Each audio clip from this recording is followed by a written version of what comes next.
السلام عليكم ورحمة الله وبركاته. الحمد لله والصلاة والسلام على رسول الله، وأشهد أن لا إله إلا الله وحده لا شريك له، وأشهد أن محمدا عبده ورسوله. أما بعد. We welcome all of you here for another family night event. We ask Allah subhanahu wa ta'ala to brothers and sisters who've made it out here to attend with us this event. And we ask Allah subhanahu wa ta'ala to make it heavy on your scale on the Day of Judgment. Allahumma ameen. We'd also like to thank and appreciate Sheikh Ibrahim Zidan for making the time from his busy schedule to be with us here for our event. We ask Allah subhanahu wa ta'ala to reward him abundantly for taking this time to be with us here and benefit us. And we ask Allah subhanahu wa ta'ala to bless him and reward him. Allahumma ameen. Inshallah, without any further delay, we'll begin our program. And as always, there's nothing better to begin with except the recitation of the Quran. And inshallah, for today's program, opening the program, we have with us our dear brother Muhammad Samir, who will be giving us a few verses from the Quran before we start, inshallah.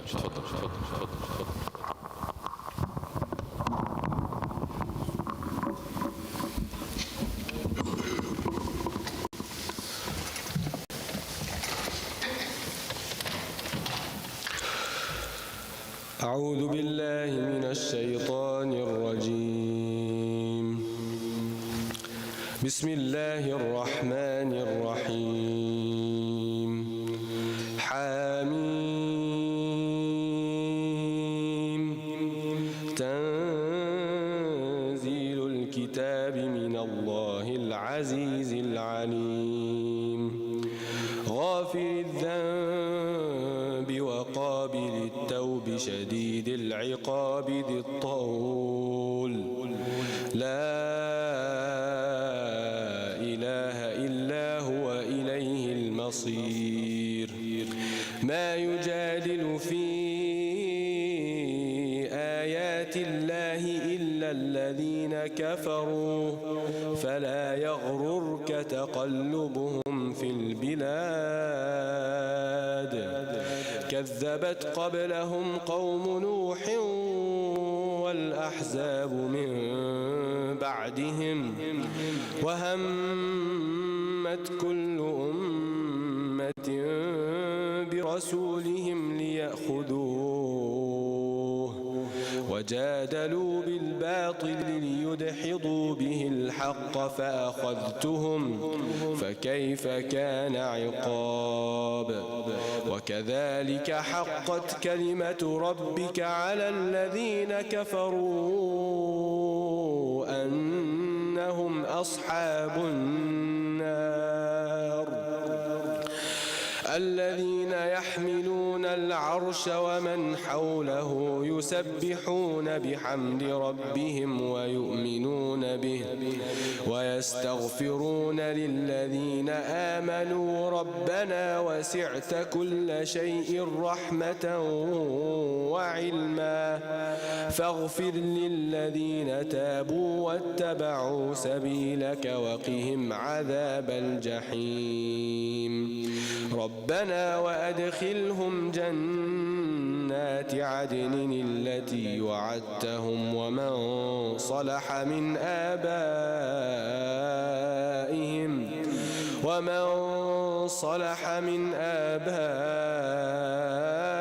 آبائهم وأزواجهم وذرياتهم إنك أنت العزيز الحكيم. وقهم السيئات ومن تق السيئات يومئذ فقد رحمته وذلك هو الفوز العظيم. إن الذين كفروا ينادون لمقت الله أكبر من مقتكم أنفسكم إذ تدعون إلى الإيمان فتكفرون. قالوا ربنا أمتنا اثنتين وأحييتنا اثنتين فاعترفنا بذنوبنا فهل إلى خروج من سبيل ذلكم بأنه إذا دعي الله وحده كفرتم وإن يشرك به تؤمنوا فالحكم لله العلي الكبير هو الذي يريكم آياته وينزل لكم من السماء رزقا وما يتذكر إلا من ينيب فادعوا الله مخلصين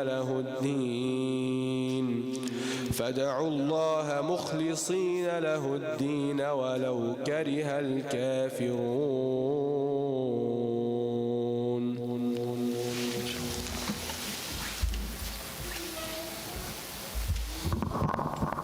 Jazakallah khairan wa fathallahu alayk.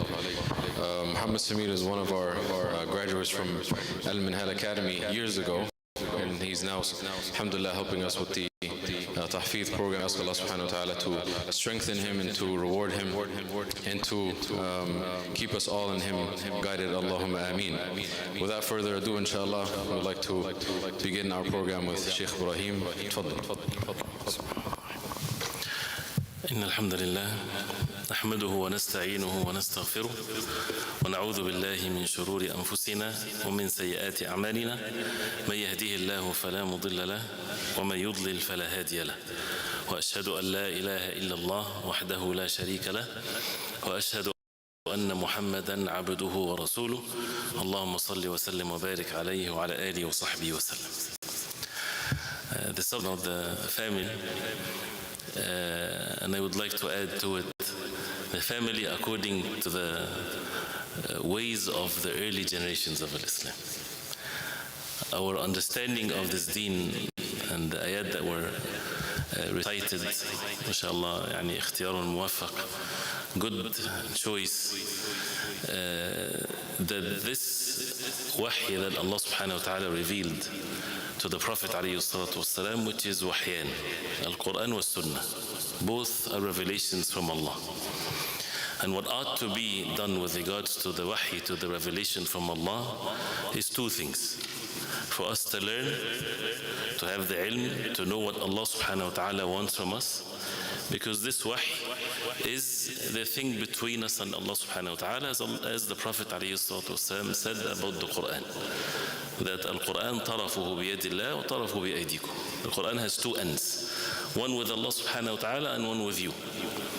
So to get to know what Allah subhanahu wa ta'ala wants from us, and that's the ilm part, and then the other thing is to submit ourselves, to act upon what Allah subhanahu wa ta'ala wants from us. So the Quran addresses everyone, all mankind, for the people to come into the fold of Islam, inviting them, يا أيها الناس اعبدوا ربكم الذي خلقكم والذين من قبلكم لعلكم تتقون. The first nida, the first call in the Quran to all mankind, according to the tertib of the Mus'haf we know. So calling the people to worship Allah subhanahu wa ta'ala, their Lord.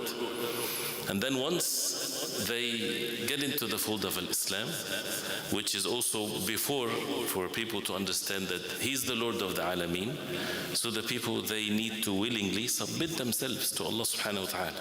And this is the difference between us as human beings and the rest of the creation of Allah, that we have a window of choice. And this is where the entire objective of this life is to willingly be in the state of the ubudiyyah to Allah. Because whether a person like it or not, we're all in state of submission to Allah subhanahu wa ta'ala. وَلَهُ أَسْلَمَ مَنْ فِي السَّمَوَاتِ وَمَنْ فِي الْأَرْضِ طَوْعًا وَكَرْهًا. To Allah subhanahu wa ta'ala, to Him everything submitted itself in the heavens and the earth. طَوْعًا أَوْ كَرْهًا. Willingly or unwillingly. We're born that way, we depart from this life this way, the aqdar of Allah subhanahu wa ta'ala.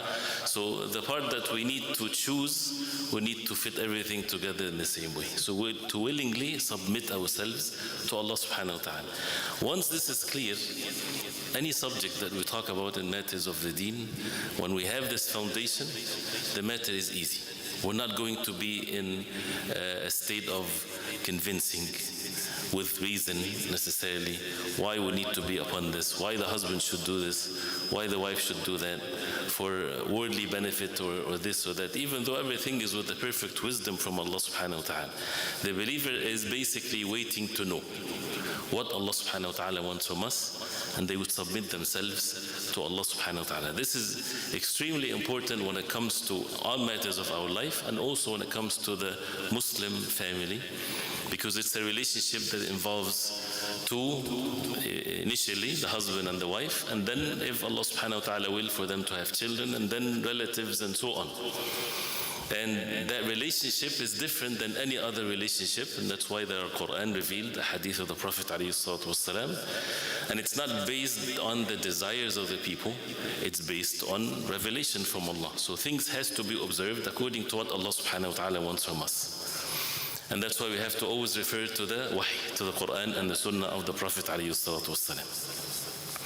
There's a verse in the Quran, or more than one, but the verse that governs the relationship between husband and wife, and then if there is children, is what Allah subhanahu wa ta'ala says, وَعَاشِرُهُنَّ بِالْمَعْرُوفِ فَإِنْ كَرِهْتُمُوهُنَّ فَعَسَىٰ أَن تَكْرَهُوا شَيْئًا وَيَجْعَلَ اللَّهُ فِيهِ خَيْرًا كَثِيرًا. And then the verses also continues. But the point here is it's usually mentioned with regards to the men, and then other texts, it includes the men and women. But here for the men, Allah subhanahu wa ta'ala addressed them because they have the qawama, they are the ones in charge of their household. As Allah subhanahu wa ta'ala stated that in the Quran, He said, وَعَاشِرُهُنَّ بِالْمَعْرُوفِ. وَعَاشِرُهُنَّ بِالْمَعْرُوفِ. That means live with them, meaning with your spouses, with your wives, with al-ma'ruf.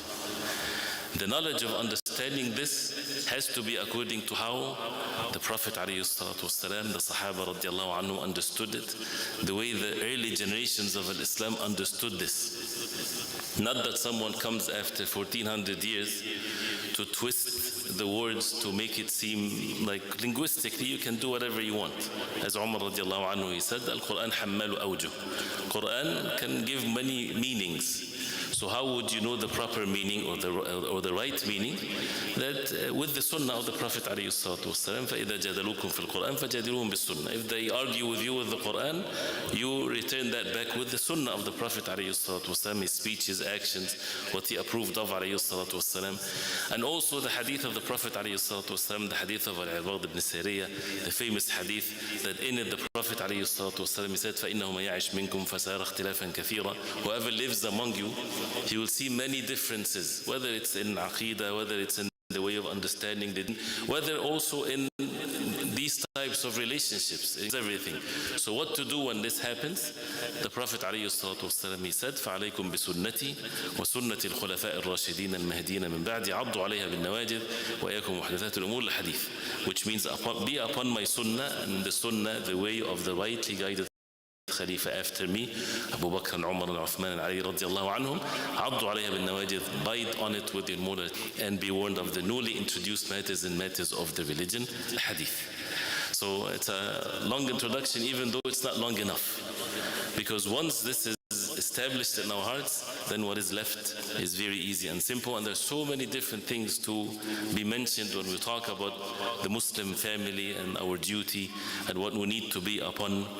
But I would quote some of the things that Ibn Kathir rahimahullah, he mentioned in the ayah, وَعَاشِرُهُنَّ بِالْمَعْرُوفِ فَإِنْ كَرِهْتُمُهُنَّ فَعَسَىٰ أَن تَكْرَهُوا شَيْئًا وَيَجْعَلَ اللَّهُ فِيهِ خَيْرًا كَثِيرًا. If we understand this part of the verse, it takes care of many of the issues and the problems that we have or we might have. May Allah subhanahu wa ta'ala protect our families and our households from any harm. He says, وَعَاشِرُهُنَّ. First of all, عَاشِرُهُنَّ al-mu'ashara. Usually this word is used between the husband and the wife. This is how the families are. And that command or that verb requires that it's not done alone. You cannot make mu'ashara, living with your own self, meaning in that context. That's why some verbs, it requires someone else for you to attain that verb.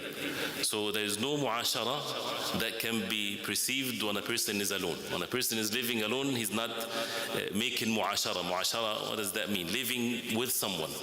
So that means it requires both parties to live up to this. But it's here addressing the men first. وَعَاشِرُهُنَّ بِالْمَعْرُوفِ. Al-mu'ashara is the good living with someone, and especially again this relationship between the husband and the wife. Bil-ma'ruf, al-ma'ruf, literally what is known to be good. And this is one of two meanings, as the ulama they say in the tafsir of the ayah. This is again Allah subhanahu wa ta'ala is commanding the men, وَعَاشِرُهُنَّ بِالْمَعْرُوفِ. Live with them a goodly living with the ma'ruf. Al-ma'ruf either means what's known to be good, as long of course that it is not contradicting to any of matters of deen in the Quran and the Sunnah of the Prophet ﷺ. What is the norm of the people to be good, then live with them with this goodness. The other meaning of al-ma'ruf here is al-ihsan, is the goodness from oneself. You live with them with goodness, and that's why there is responsibilities upon the husband when it comes to the way that he deals with his wife versus what the wife should do also with her husband. And there are common things. We're not going to talk about the rights necessarily, but the husband, and this is not for any of the two sides if the sisters are listening, not that at the end of the lecture a sister would say to her husband, see, did you hear what he said? And then the husband would say, did you hear what he said? It's not about this at all, actually. It's about submitting ourselves to Allah subhanahu wa ta'ala. But yes, truly the men, they have a heavy responsibility, and they all have responsibility. But the responsibility of the men, of what Allah subhanahu wa ta'ala gave them, is that they are the side that should overlook a little bit more. Overlook, that means let things go. And to deal with things with hikmah, with wisdom. Of course, both parties are supposed to do this, but with al-ihsan, with goodness. Ibn Kathir rahimahullah, he said in the tafsir of the ayah, أي طيبوا أقوالكم لهن. طيبوا أقوالكم. Your speech, you make it pure and nice when you speak to them. وحسنوا أفعالكم. And perfect your actions to the best of your ability. وهيئاتكم, and your appearance بحسب قدرتكم, to the best of your ability. كما تحب ذلك منها. Addressing the men, the same way that you would love for her to do to you. You want her to speak nice to you, you want her to do actions that are good to you, and you want her to appear nice to you. The same thing, do the same thing for her. As Allah subhanahu wa ta'ala says, وَلَهُنَّ مِثْلُ الَّذِي عَلَيْهِنَّ بِالْمَعْرُوفِ. And for them is what is also upon you in ma'ruf, in matters of ma'ruf. Meaning it's a go back and forth rights. That means they both should observe the benefit of the other. One principle, qa'idah, when it comes to relationships in the deen of Islam, if Allah subhanahu wa ta'ala revealed ayat of the Quran or hadith of the Prophet ﷺ, is not based on al-mukafa'ah. It's not based on rewarding one another. That means I will be nice to you because you're nice to me. This is what every human being with the minimum amount of decency would act. If you're nice to me, I'll be nice to you. This is obvious. The wahy, the revelation from Allah, does not address this obvious and that's it. This is obvious. Anybody would say the same thing. If you're nice to me, I'll be nice to you. No, husn al-khuluq, or goodness, it's a step further. Meaning, what if the other side is not doing what they're supposed to do? What if one is not choosing the best words, not acting in the proper way, things like this? Since this is a command from Allah subhanahu wa ta'ala, that means you will be asked about it regardless. So that means the relationships, whether it's between the husband and the wife or brothers in the masjid or anything, it's about what Allah subhanahu wa ta'ala wants from us in whatever situation that we're in. So it's not based on al-mu'awadat or al-mukafa'at, back and forth, rewarding one another. It's based on that a person would يخاف الله في زوجته, يخاف الله في إخوانه, يرجو الله تبارك وتعالى في زوجته, والزوجة ترجو الله عز وجل في زوجها. What does that mean? The person fears Allah when it comes to his relationship with his wife. He hopes for the rewards from Allah in his relationship with his wife. And the same thing with the wife. So it is difficult for a human being to deal with someone that is not being in the best conduct. But this is where mujahadatun nafs. There's a struggle that has done with ilm.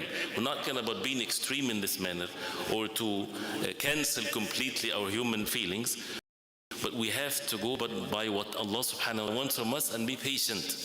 To the extent of which even Abdullah ibn Mas'ud radiallahu anhu, when he said maybe that if a man has a wife that are rough, meaning something with bad manners, maybe Allah subhanahu wa ta'ala will give him from her righteous offsprings. That means not every issue or any problem that a person would just terminate the relationship. No, وَعَاشِرُونَ بِالْمَعْرُوفِ. This is also what it means. And then he says, وَقَالَ رَسُولُ اللَّهِ صَلَّى اللَّهُ عَلَيْهِ وسلم, and the Messenger صلى الله عليه وسلم said, خَيْرُكُمْ خَيْرُكُمْ لِأَهْلِ وَأَنَا خَيْرُكُمْ لِأَهْلِ. The hadith that we heard many times. The best among you are those who are best to their families, and I'm the best to my family. So then we learn the way of the Prophet ﷺ in his household with his wives and so on. He says, وَكَانَ مِنْ أَخْلَاقِهِ صَلَّى اللَّهُ عَلَيْهِ وسلم, from the akhlaq, from the manners of the Prophet ﷺ, أنه, as he says, جَمِيلُ الْعِشْرَةِ. Al-ishra again is the living together that has the meaning of goodness in it already. It says Jamil al-ishra, beautiful in his relationship. Da'im al-bishr, he's always showing the pleasant face. Al-bishr from al-bashara, from the skin of the face, he's always showing that he's pleasant. Yuda'ibu ahla, plays with his family. Yatalattafu bihim, he is kind to them. Yusi'uhum nafaqatah, to the best of his ability. Make it ease when it comes to the nafaqa or spending. Yudahiku nisa'a, he laughs with his wives. حتى إنه كان يسابق عائشة أم المؤمنين, as we also heard this many times, that he would make a race with Aisha رضي الله عنها running. يتودد إليها بذلك, he's doing that عليه الصلاة والسلام to make this mawadda, showing the love to her.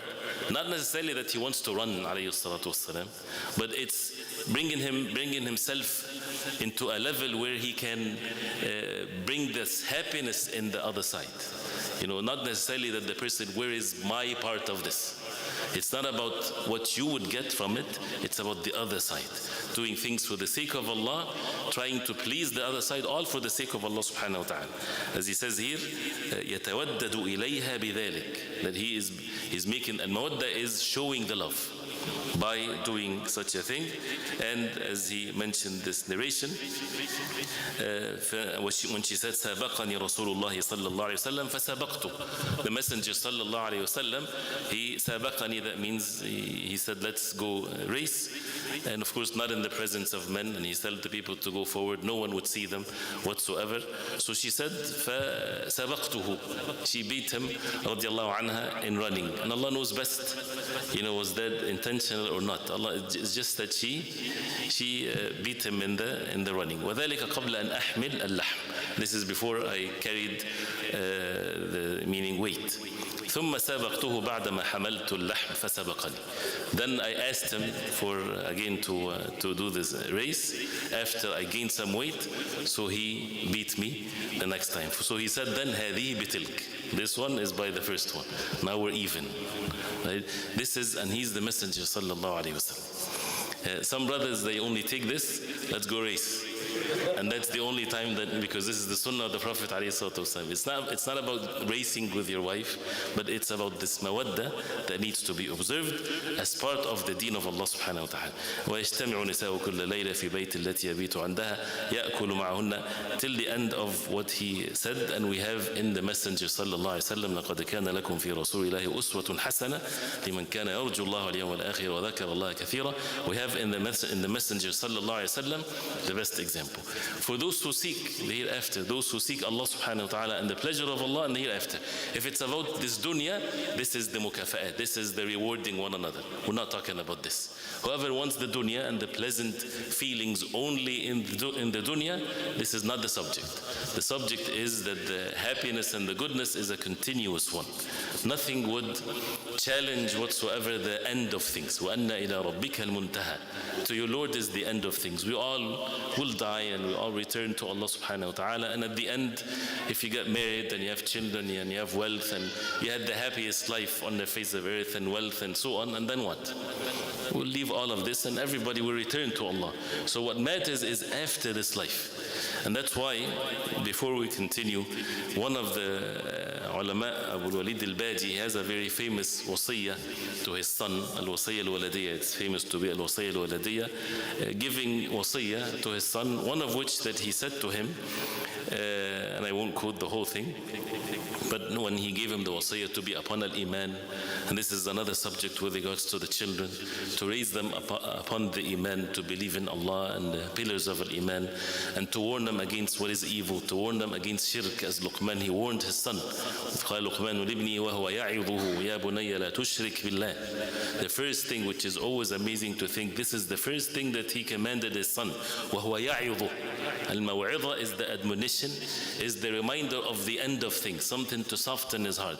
Do not associate partners with Allah. Part of the upbringing, part of making the families and the household upon what Allah subhanahu wa ta'ala wants from us, is to bring this reality in the hearts, to soften the hearts with believing in Allah subhanahu wa ta'ala, warning against the worst thing ever, the concept of things. What is the worst thing to your children, or how you bring them up to consider what is the worst thing on the face of earth? If it's not ash-shirku billah, if it's not associating partners with Allah, that means we need to learn our deen.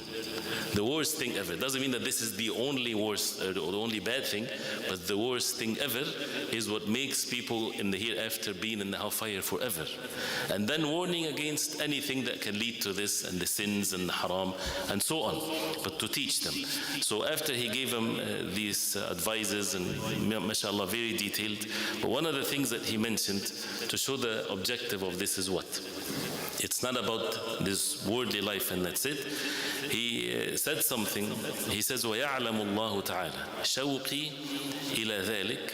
That means that Allah subhanahu wa ta'ala knows how am I eager for you to be the best. And he mentioned also that the only individual that wants someone else to be better than him is the father to the son.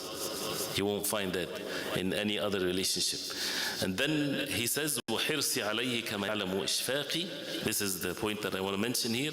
مِنْ أَن تَزِلَّ بِأَحَدِكُمَا. It was the wasiyah to two of his sons, that he is so worried. الشفقة إن كنا قبل في أهلنا مشفقين. The believers will say that in the day of in Jannah. We used to be mushfiqeen when we are with our families. في أهلنا. When they are with their household, with their families, they used to have shafaqa. Mushfiqeen, what is mushfiqeen? It's fear mixed with grief of what might happen of harm that would afflict them. And every parent would have this in their hearts, right? They get worried of what's going to happen to their children. And this is something that Allah subhanahu wa ta'ala created in us. So this fear with the grief of might something happen that is bad to them should be focused on the hereafter. And that's what he means here. He says, إشفاقي من أن تزل حديكما قدم أو تعدل به فتنة عليه من سخط الله تعالى. He says, I'm worried that any of you would slip, meaning in sins, وَالْعِيَذُ بِاللَّهِ in kufr, in things of that nature that would bring the wrath of Allah subhanahu wa ta'ala upon him. And the concern is that they won't meet in the hereafter.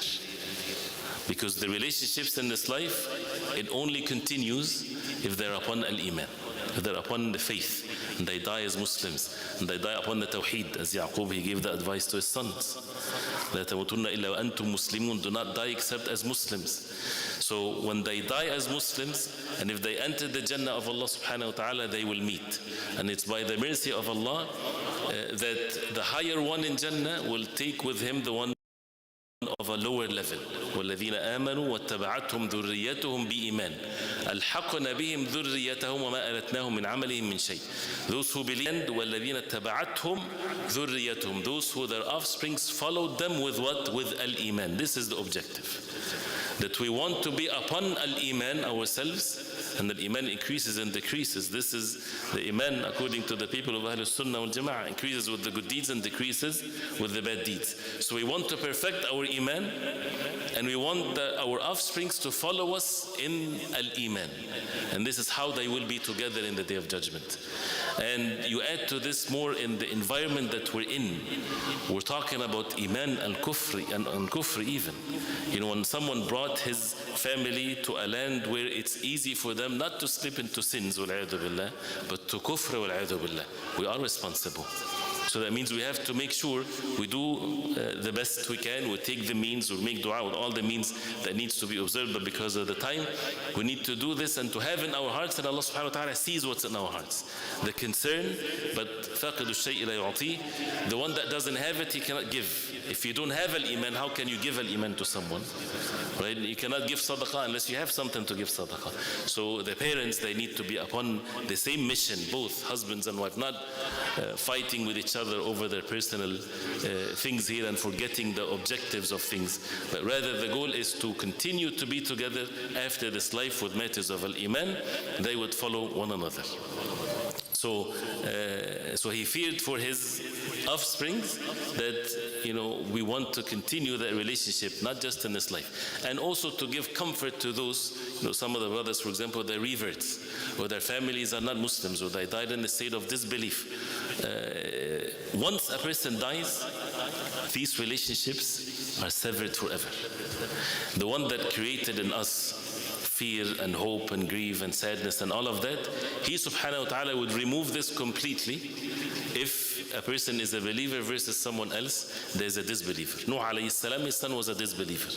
So after this life is over, right, things in the hereafter, no one in Jannah will sit and grieve because his closest relative is in the hellfire. There's no such a thing, it does not exist. So it's the concern in this life only, and if someone is tested by this, to make dua to Allah subhanahu wa ta'ala, and this is part of expiation of the sins. But then the ayah that we just mentioned, فَإِن كَرِهْتُمُهُنَّ فَعَسَىٰ أَن تَكْرَهُوا شَيْئًا وَيَجْعَلَ اللَّهُ فِيهِ خَيْرًا كَثِيرًا, that maybe that you would hate them, and Allah subhanahu wa ta'ala bring in that a great goodness, or khayran kathira. That means also addressing the husband. Maybe, and this is can also apply on the other side. Maybe that you would dislike them, but Allah subhanahu wa ta'ala will bring in them a great goodness. So he says, Ibn Kathir rahimahullah, فَعَسَىٰ أَن يَكُونَ صَبْرُكُمْ مَعَ إِمْسَاكِكُمْ لَهُنْ. Maybe that with your sabr, with your patience, while you're still having them as a spouse, and even though you dislike this, but you still apply what mentioned earlier with the goodness and so on, there will be a great goodness in this life and in the hereafter.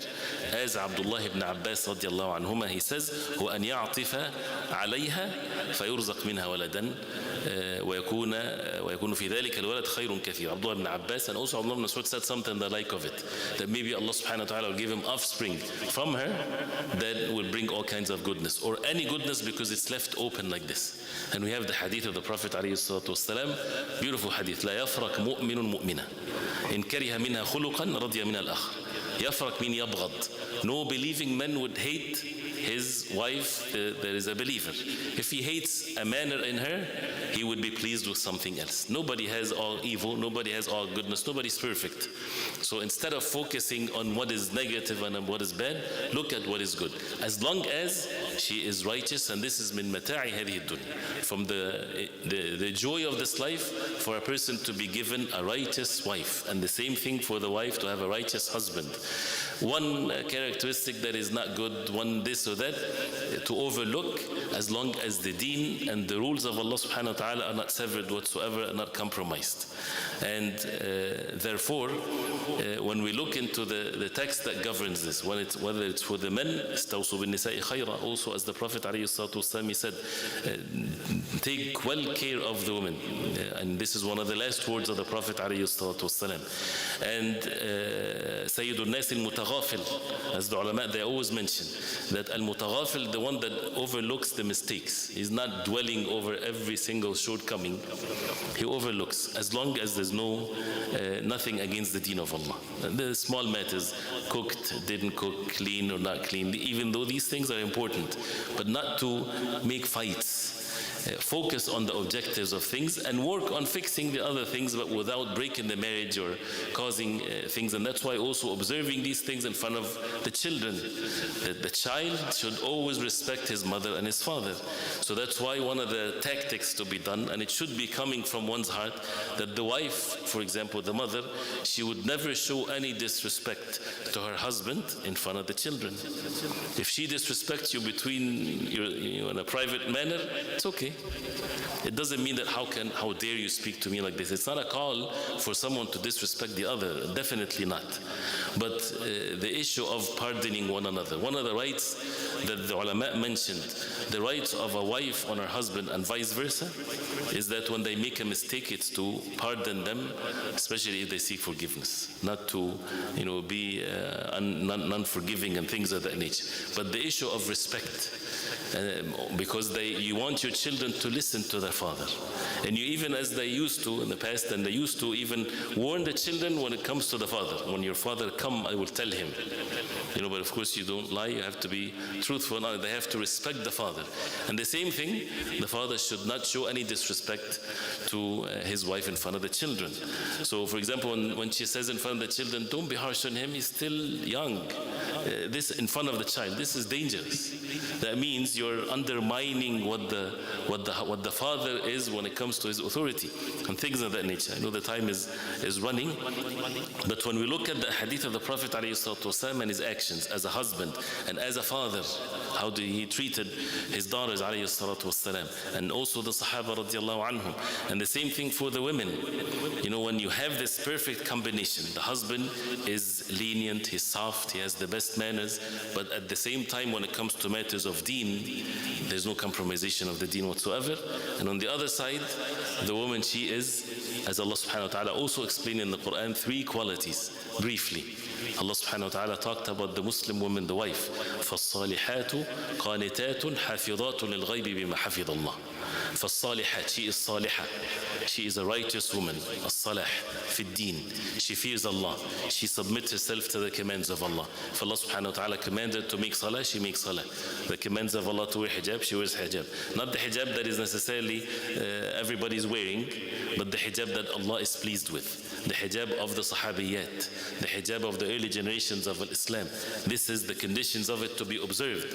فَالصَّالِحَاتُ قَانِتَات. What does qanitat means? أي مطيعات. Muti'at, they are obedient to their husbands. This word, I have no idea why it causes issues. Seriously, when you think about it, it's nothing but shaitan. Or bad manners maybe from the husbands.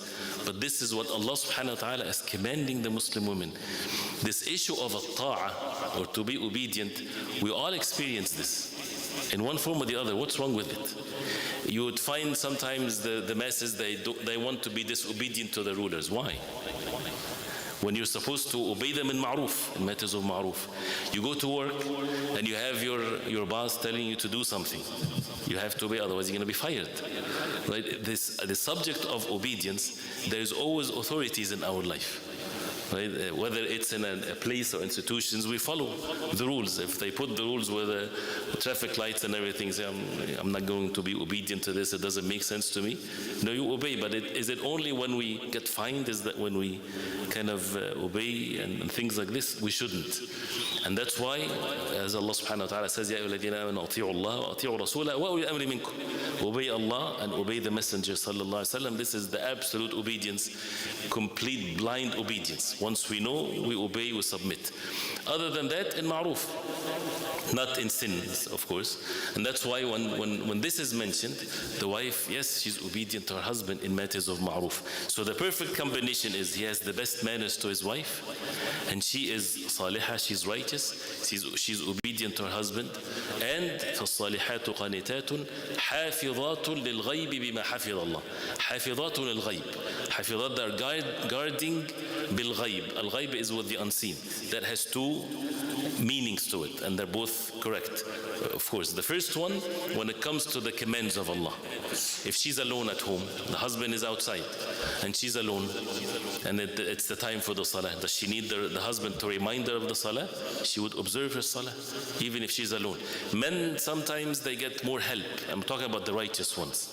You're with your brothers and at work or whatever, it's time for the salah, you might hear the adhan. If you're a Muslim country, you find all kinds of things that helps you to make the salah and the salatul jama'ah and so on. But for the woman, if she's alone, it's exactly like the shepherd when he's in the desert, where the Prophet ﷺ said that Allah is pleased with someone in that state. Time of the salah comes, no one is around him, he makes adhan and he makes salah. Allah subhanahu wa ta'ala likes such an individual.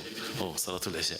So the obedience and the mu'ashara bil ma'ruf and hafidatul ghaib, this is with the ghaib, meaning with the unseen when it comes to a relationship with Allah subhanahu wa ta'ala, and with regards to her husband when he's not present. She guards him in his household with regards to his offsprings, with the children and so on. I took too much of the time, but we didn't start yet, but it's okay, inshallah. I'm sorry? No, go ahead, inshallah. It's okay, I don't want to keep you long, inshallah.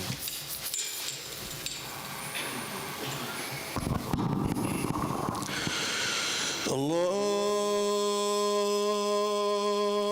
Akbar,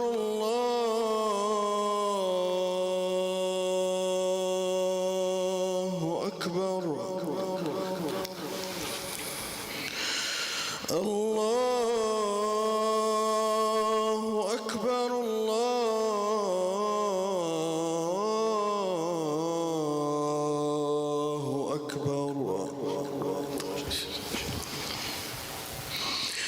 أشهد أن لا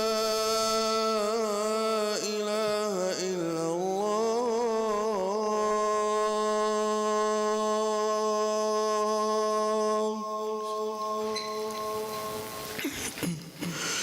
أشهد أن لا إله إلا الله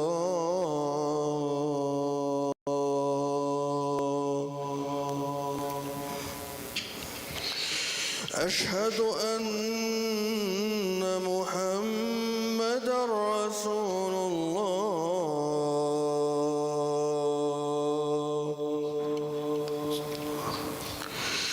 أشهد أن محمدًا رسول الله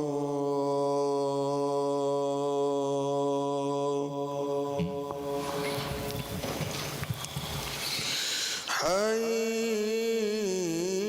على الصلاة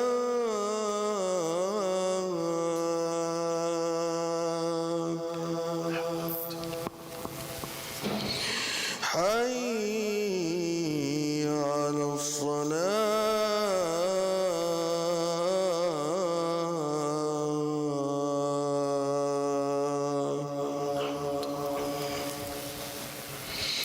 حي على الفلاح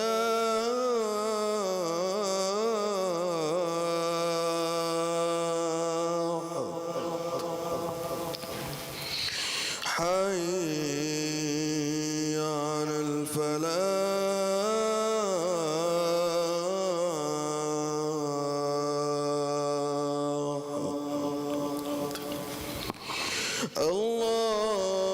الله أكبر الله أكبر لا إله إلا الله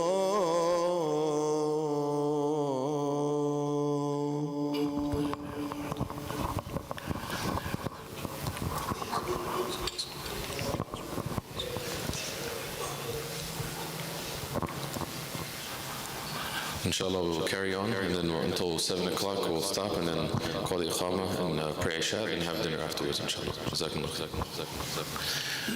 Inshallah, forgive me, inshallah. May Allah subhanahu wa ta'ala reward you, and may Allah subhanahu wa ta'ala make it benefiting. Continuing with the characteristics of both husbands and wife are mentioned clearly in the Quran. And anything that is mentioned in the book of Allah as a command, or in the Sunnah of the Prophet ﷺ, be assured that it's not going to come at ease, because we have enemies. You know, the enemies within our own selves, our own nafs, our own self, our desires, the shaitan. And we know the hadith in Sahih Muslim where the shaitan, he puts his thrown on the water somewhere, Allah knows best where, and he sends saraya, he sends his deputies all over the world. They come back at the end of the day, and one would say, I kept with him till he did this. He said he didn't do anything. He didn't, all the evil stuff that happens on the face of earth. Till someone, and he comes from his jinn shayateen, and he says, I kept with him till I separated him from his wife. So he would say, Ant, you are the one, and he bring him closer. This hadith, for people, they think, how can that be, even though divorce is not even haram to start with? How can that be the one that shaitan would say to the one of his deputies, you are the one, when other things that are so evil, he says you didn't do anything? Because these are if there's this family, this household that comes as a result of that offsprings, they are the real breed of shaitan, they are the real deputies of shaitan, coming from broken homes. So this is a serious matter. Shaitan, if all of the work of shaitan at the end a person repents to Allah, all of that is destroyed. But he wants people that it becomes difficult for them to see the truth, difficult for them to repent to Allah subhanahu wa ta'ala. And we know the hadith of the Prophet alayhi salatu wasalam, كُلُّكُمْ رَاعٍ وَكُلُّكُمْ مَسْئُولٌ عَنْ رَعِيَّتِهِ. It's a mas'uliyah. We will be asked. We will be asked in the day of judgment about our families. فَالرَّجُلُ رَاعٍ فِي بَيْتِهِ مَسْئُولٌ عَنْ رَعِيَّتِهِ. The man is ra'in, he's like a shepherd, and he will be asked about his ra'iyah, his dependencies. That means mas'ul, the word mas'ul in Arabic sometimes it gives the meaning of someone in charge. No, it's about being questioned in the day of judgment.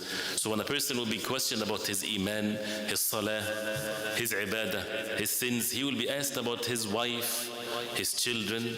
We will be asked about this. And the wife, as the hadith says, she also ra'aya fi bayti zawjiha. She will be asked about the household of her husband. She will be asked about this. So we have to prepare ourselves, and how can we fulfill what Allah subhanahu wa ta'ala wants from us according to the wahy revelation from Allah. So the verses that talks about the men versus the verses that talks about women, فَالصَّالِحَاتُ قَانِتَاتٌ حَافِظَاتٌ الْغَيْبِ بِمَا حَفِظَ اللَّهِ, and what all that means. And then we have the hadith of the Prophet alayhi salatu wasalam are so many. When a woman comes to the Prophet alayhi salatu wasalam, as Umar ibn Husayn radiallahu anhu, when his aunt, she came to the Prophet alayhi salatu wasalam, and she was saying something to him, and the Prophet alayhi salatu wasalam, he said to her, how are you to your husband? She said, لا ألوه جهدا, I do not do any shortcomings, I do the best I can to him, and so on. The Prophet ﷺ, he said, see how you are to your husband, إنما هو جنتك ونارك. He is your Jannah or the hellfire. So that means how you can have an idea how your hereafter will be according to how you are with your husband. And the same thing, the husband will be asked about his wife, the rights to be observed, teaching her the children to be upon the deen of Allah subhanahu wa ta'ala, and things of that nature. And that's why, as he says to her, فَانْظُرِي أَيْنَ أَنْتِ مِنْهُ فَإِنَّمَا هُوَ جَنَّتُكِ وَنَارِكِ. Look of how you are to him. So when a Muslim woman, she's righteous, and she is being obedient to her husband in matters of ma'ruf and goodness, imagine that if she's doing this because she fears Allah, she's obedient to Allah. And then on the other side, the husband, he's not righteous. This is one of the worst states that a woman can be in, because she doesn't know what to do. She wants to please Allah subhanahu wa ta'ala, but then her husband is not allowing that to happen because he's not being righteous. So that's why when both fear Allah subhanahu wa ta'ala, things becomes perfect by the will of Allah, but life itself is not perfect, and that's why they have to overlook and forgive and pardon. As Allah subhanahu wa ta'ala says in the Quran, يَا أَيُّهَا الَّذِينَ آمَنُوا إِنَّ مِنْ أَزْوَاجِكُمْ وَأَوْلَادِكُمْ عَدُوًّا لَكُمْ فَاحْذَرُوهُمْ. Who you who believe, from your spouses and your children are enemies to you, so warn yourself against this. Enemies, yes, because if they take you away from the pleasure of Allah, they become the reason for you to disbelieve or to commit sin. They are enemies to you because of how things will end up to be. And the ayah has a sabab, or a reason why it was revealed, and it was when they were in Mecca and they were migrating from Mecca to Al-Madinah. Some of the people, they were believers, Muslims, but they did not migrate with the Prophet ﷺ because of their wives. They kind of nagged them or whatever there is to stay in Mecca, not to leave. So when they stayed and they did migrate, and then later on they migrated and they were upon al-Iman. But when they migrated later on, they saw the companions radiallahu anhum excelled in al-Iman. They become now more righteous and more knowledgeable, and they saw that they are far in the level and the verses that talks about as-sabiqun, the foremost. So they wanted to go and divorce their wives and to be angry with their wives. Allah subhanahu wa ta'ala revealed this ayah. Some of them are enemies to you. But then the next words in the verse says, فَمَنْ عَفَى وَأَصْلَحَ يَا أَيُّهَا الَّذِينَ آمَنُوا إِنَّ مِنْ أَزْوَاجِكُمْ وَأَوْلَادِكُمْ عَدُوًّا لَكُمْ فَاحْذَرُوهُمْ وَإِنْ تَعْفُوا تَصْفَحُوا وَتَغْفِرُوا فَإِنَّ اللَّهَ غَفُورٌ رَحِيمٌ. What is then the solution to this? If they are like enemies to you, go beat them up or divorce them? No. It's وَإِنْ تَعْفُوا. If you pardon, تَصْفَحُوا, let go, overlook, and forgive. Allah subhanahu wa ta'ala is the most forgiver. It's amazing how the two combination is there. And this is the words of Allah subhanahu wa ta'ala. So in case, that say for example the wife, she wants the husband to commit a sin. No, the sin is not going to be committed, but he forgives and he pardons and he overlooks. So the outcome is the sin is not going to happen. But at the same time, he still does not lose his good manners with her. And this is how Allah subhanahu wa ta'ala wants from them. So the hadith of the Prophet alayhi salatu wasalam and the mutual responsibility. And then, as we said, فَقِدُ الشَّيْء لَا يُعْطِي. If a person doesn't have it, how can he give it to others? We are worried about our children, our families, and so on. Allah subhanahu wa ta'ala is the most merciful. It's about the actions that we do, but also our righteousness and our goodness. And Allah subhanahu wa ta'ala sees what's in our hearts. احفظ الله يحفظك. Guard the commands of Allah. Allah subhanahu wa ta'ala will guard you, will protect you. One of the meanings of it, in your offsprings, in your children, in your family.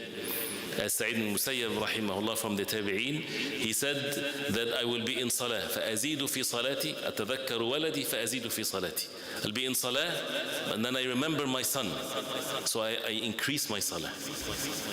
Increase my salah so that Allah protect him in his offsprings. This is the means that we often talk about, the physical means. I want to do this and do this and do that.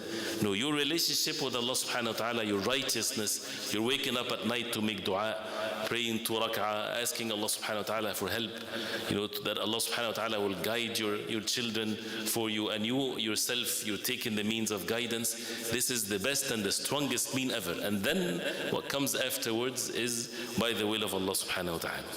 And that's why Imam al-Qurtubi rahimahullah, when he said that there's nothing more aqarr al-ayn al-mu'min, there's nothing more comforting for the eyes of the believer than to see his family and walad and offsprings to be righteous. The most satisfying and the most joyful thing in this life for a believer, when he sees the righteousness in his family.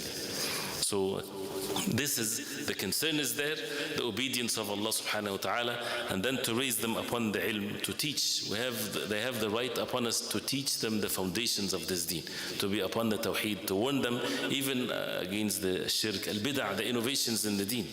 As you would find stories in the books, one of the heads of the bid'ah al-marisi, for example, the one that was very deviant, and the kids, the children, when he died, they were throwing stones. The children, they know that this is an evil man. They were raised upon what is the sunnah, what is the bid'ah, to love what Allah subhanahu wa ta'ala loves, to hate what Allah subhanahu wa ta'ala hates, to raise them like this when they are still under one's protection and things like this. Not to bring sadness to them, but rather to be kind to them and to be taking all of the means, even teaching them the ad'iyah, the du'as, making sure that they make their salah. As we know the hadith of the Prophet sallallahu alaihi wasallam, "Muru awladakum bis-salati wa hum abna'u sab'a, wadribuhum 'alayha wa hum abna'u 'ashr." You command them to make the salah when they're 7 years old, and you hit them, you punish them when they're 10 years old if they still don't do it in the right way. And this is to observe the matters of the deen, and even with the things that are happening nowadays with the social media and things like this, to make sure that we are aware of what's happening and not to ruin their fitrah, to corrupt their fitrah. We are responsible for this with the dua of Allah, and to install into the hearts, to the best of our ability, the love of Allah subhanahu wa ta'ala, because no matter what you do, still things, as the hadith of of the Prophet ﷺ, a fitan would come to this ummah that it would not leave a house unless it enters it. And we see something like this. Every house you find the fitan entering it. So to make sure that we have the fear of Allah subhanahu wa ta'ala, and they have the fear of Allah, and with the religious means, with the adhkar, they used to, Sahaba radiallahu anhum used to teach their offsprings, as Abdullah ibn Umar he said, Abdullah ibn Zubayr he said that they would teach them the adhkar, what to say of the dhikr and the dua in the morning and in the evening, and to teach them, of course, tahfidh al-Quran, to make them memorize the Quran as a mean to save them from the harm that they would see in the societies and things of that nature. There's so many different things to be mentioned, and we ask Allah subhanahu wa ta'ala to protect our families and to make us among those who are steadfast upon the deen of Allah. And inshallah ta'ala the matter is easy because everything is by Allah subhanahu wa ta'ala. We just need to be truthful in our following the deen of Allah and holding fast to the sunnah, to the way of the Prophet alayhi salatu wasalam. And at the end, guidance is in the hands of Allah. Allah subhanahu wa ta'ala guides whoever He wills, and He leads astray whoever He wills with His justice and His mercy subhanahu wa ta'ala. Barakallahu feekum wa sallallahu sallam wa baraka ala Muhammad wa alihi wa sahbihi wa sallam. And forgive me for taking too long. Allahumma musta'an. Any comments or corrections or anything? Inshallah.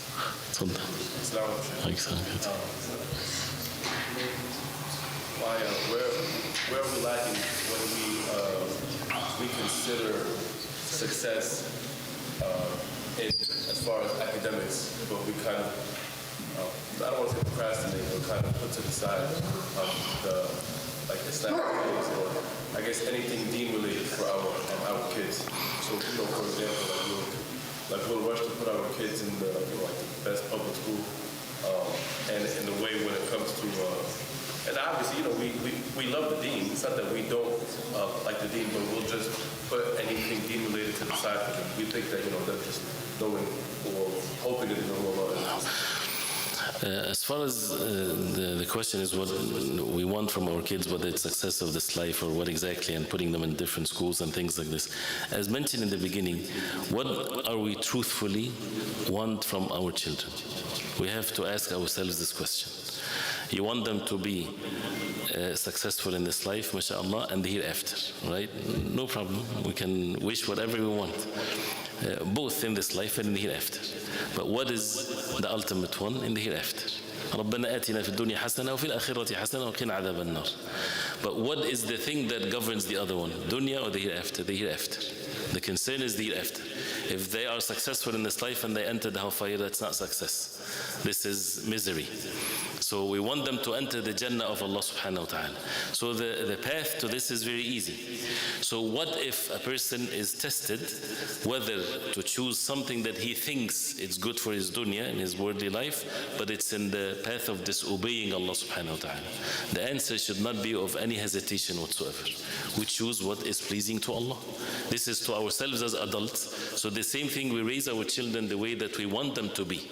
So if we, as Ibn al-Qayyim and others, they said this child is amana, is a trust, and his heart is like a soft thing, and you would be the reason to inscribe in it whatever you want. Either you will corrupt this heart, put it in an environment that it corrupts it, and you are responsible, or you will put it in an environment where it would nourish it and bring all kinds of goodness. So either you put it in the right environment and you're the one responsible. Imagine someone is killing his child, such an evil thing. This is exactly what people do when they put their children to kill their fitrah, to kill their pure nature. We're not talking about sins anymore. We're talking about kufr. We're talking about the pure nature that once it's corrupted, it's very difficult for anyone to see anything right anymore. So it's not a matter of ease of choice anymore. We have to be truthful with Allah subhanahu wa ta'ala that we want what is best for them in the hereafter, and the dunya will come without undermining the dunya. But the most important thing is the deen of Allah. So many examples in this, and this is the truthfulness that needs to be observed. May Allah subhanahu wa ta'ala make it easy, inshallah. تفضل. الله يكرمك. You mentioned the hadith of the Jannah or not. Where do we find it? Now, the takhrij of the hadith, I have the hadith of the Prophet alayhi salatu wasalam. I can bring it to you, inshallah. We'll get it, inshallah, before we finish. Anything else, inshallah? تفضل.